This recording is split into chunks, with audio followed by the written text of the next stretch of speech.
নমস্কার। শুরু হচ্ছে এখনকার নাট্য প্রযোজনা পঞ্চম বেদ।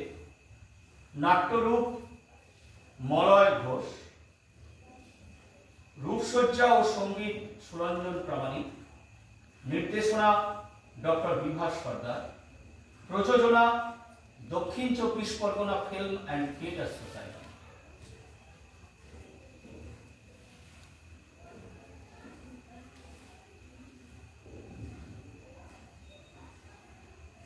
আমাদের পূর্ব পর্ব শেষ হলো। এখন আমরা যা শিখেছি তা অনুশীলন করতে হবে। এটি একটি নতুন পরীক্ষা, তাই আমাদের কারো কোনো ভুল করা উচিত নয়। বসো তোমরা।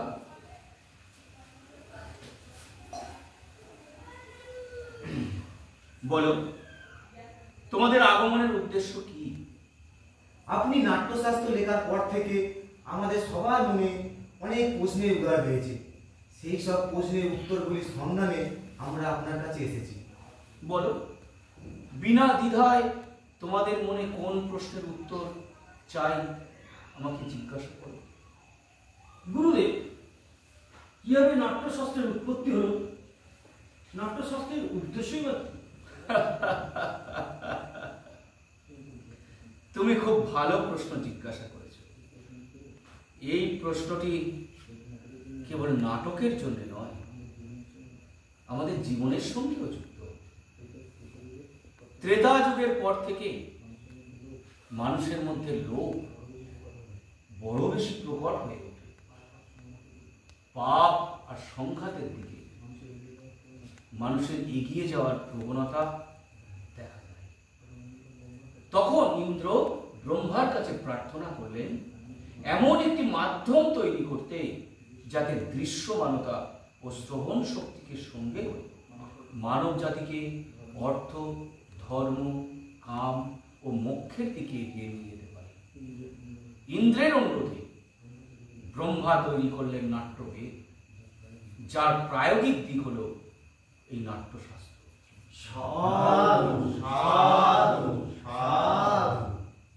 মুনিবর, আমরা তো সকলেই জানি যে বেদই হলো জ্ঞানের ভান্ডার। এই জগৎ সংসারে সমস্ত রহস্যই লুকিয়ে রয়েছে বেদে।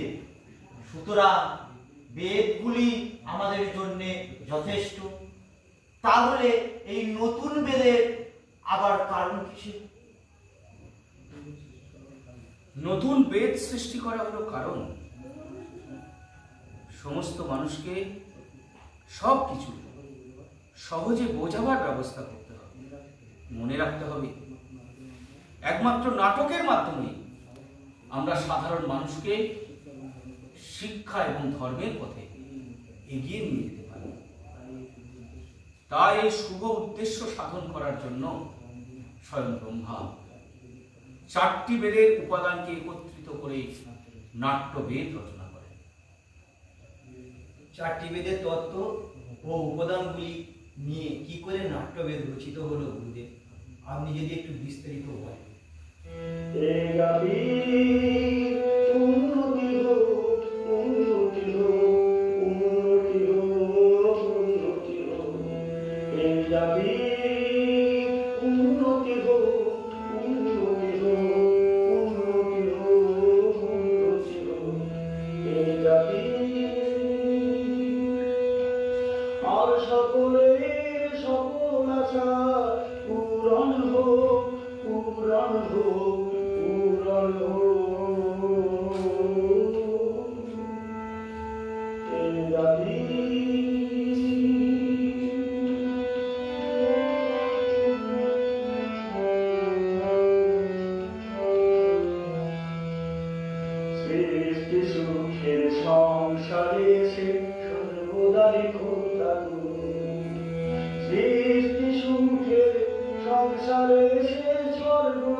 দুষ্টের বিনাশ হোক, আর দুষ্টের বিনাশ হোক, আর দুষ্টের বিনাশ হোক, আর দুষ্টের বিনাশ হোক, আর দুষ্টের বিনাশ হোক।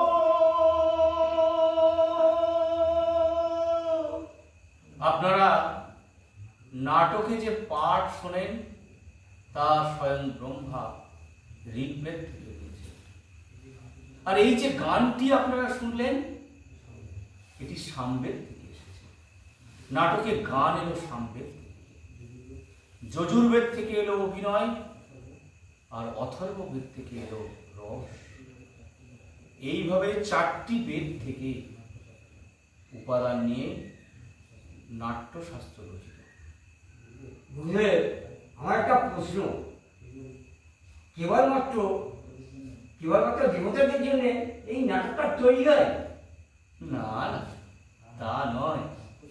রাক্ষসরাও এমন প্রশ্ন নিয়ে ব্রহ্মার কাছে সন্দেহ প্রকাশ করেছিল।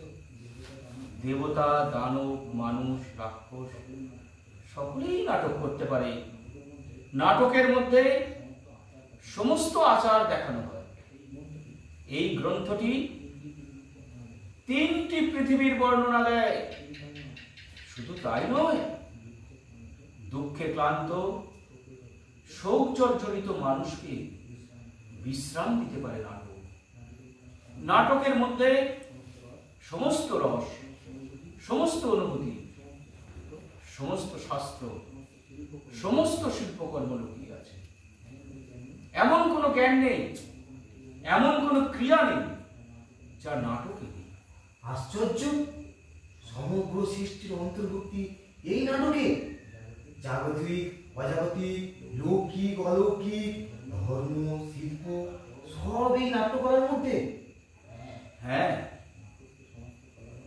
নাটক হলো সমস্ত কলা ও শিল্পের উৎস, সমস্ত কলার সঙ্গম। নাটক হলো একটি অদ্ভুত শিল্প। যেমন বেঁচে থাকার জন্য শ্বাস প্রশ্বাস, এটি সবচেয়ে গুরুত্বপূর্ণ। আমাদের সমাজ কেন এটিকে গুরুত্ব সহকারে দেখে না? আমি দেখেছি অনেকেই এটাকে অপ্রয়োজনীয় এবং অপ্রত্যাশিত হিসাবে বিবেচনা করে। আমরা শিল্প, নীতি নির্ধারক নই। শিল্পই আমাদের ধর্ম। শিল্প নিয়ে আমরা পরীক্ষা নিরীক্ষা করি, নীতি নিয়ে নয়।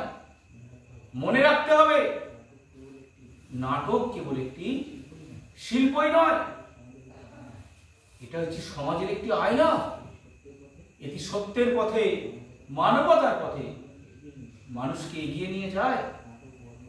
নাটক বর্ণ, ধর্ম, ভৌগোলিক সীমানাকে অতিক্রম করে সমাজের বৈষম্যকে দূর করতে পারে।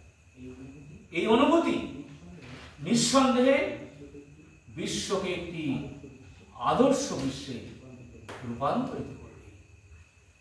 যথার্থ, এতে সন্দেহ নেই। শিল্প ছাড়া যে সমাজ, তা একটি পশুর সমাজ। এই তো তোমরা সব বুঝতে পেরেছ। শিল্প হলো সমাজের একটি গুরুত্বপূর্ণ। শিল্প আর শিল্পীকে সম্মান দেওয়ার জন্যই পঞ্চম বেদ সৃষ্টি করা হয়েছে। আমরা বুঝতে পারলাম পঞ্চম বেদ সমগ্র বেদে জ্ঞান নিয়েই তৈরি। এই জাতির উন্নতি হোক, উন্নতি হোক, উন্নতি হোক, উন্নতি হোক। এই জাতির উন্নতি হোক, উন্নতি হোক, উন্নতি হোক, উন্নতি হোক। এই জাতির আর সকলের সকল আশা পূরণ হোক, পূরণ হোক, পূরণ হোক।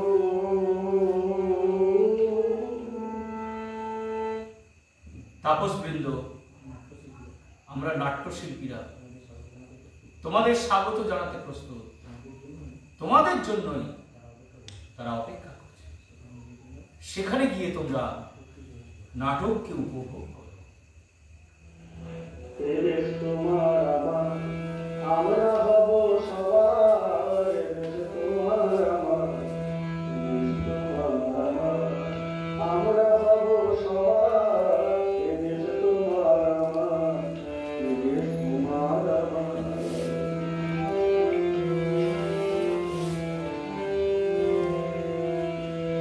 আশা পূরণ করব মোরা সবার প্রচেষ্টায়,